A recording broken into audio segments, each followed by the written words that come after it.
ഒരു മീഡിയം സൈസിലുള്ള തക്കാളി കട്ട് ചെയ്തത് മിക്സിയുടെ ജാറിലോട്ട് ഇട്ട് കൊടുത്ത് ഇനി ഇതിലേക്ക് 5 ടേബിൾ സ്പൂൺ മുളക് പൊടിയും 1/4 ടീസ്പൂൺ മഞ്ഞൾപ്പൊടിയും 1/2 കപ്പ് വെള്ളവും ചേർത്ത് അരച്ചെടുക്കാവുന്നതാണ്. ഇനി ഒരു കഷ്ണം ഇഞ്ചിയും 2 പച്ചമുളകും 15 അല്ലി വെളുത്തുള്ളിയും ചതച്ച് മാറ്റി വെക്കാം. ചൂടായ ചട്ടിയിലേക്ക് 4 ടേബിൾ സ്പൂൺ വെളിച്ചെണ്ണ ഒഴിച്ച് 1/2 ടീസ്പൂൺ കടുകും 1/2 ടീസ്പൂൺ ഉലുവയും പൊട്ടി വരുമ്പോൾ ഇനി നേരത്തെ ചതച്ചു മാറ്റി വെച്ചതും കുറച്ച് കറിവേപ്പിലയും 15 ചെറിയുള്ളി കട്ട് ചെയ്തതും ചേർത്ത് നന്നായി വഴറ്റിയതിന് ശേഷം അരച്ചു മാറ്റി വെച്ച ആ പേസ്റ്റും ചേർത്ത് കൊടുത്ത് തുടർച്ചയായി ഒന്ന് ഇളക്കി കൊടുത്തതിന് ശേഷം 2 കപ്പ് വെള്ളമാണ് ഇതിലേക്ക് ചേർത്ത് കൊടുക്കുന്നത്.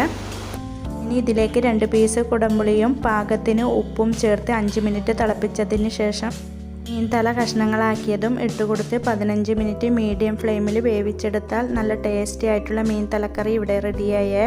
Thank you for watching.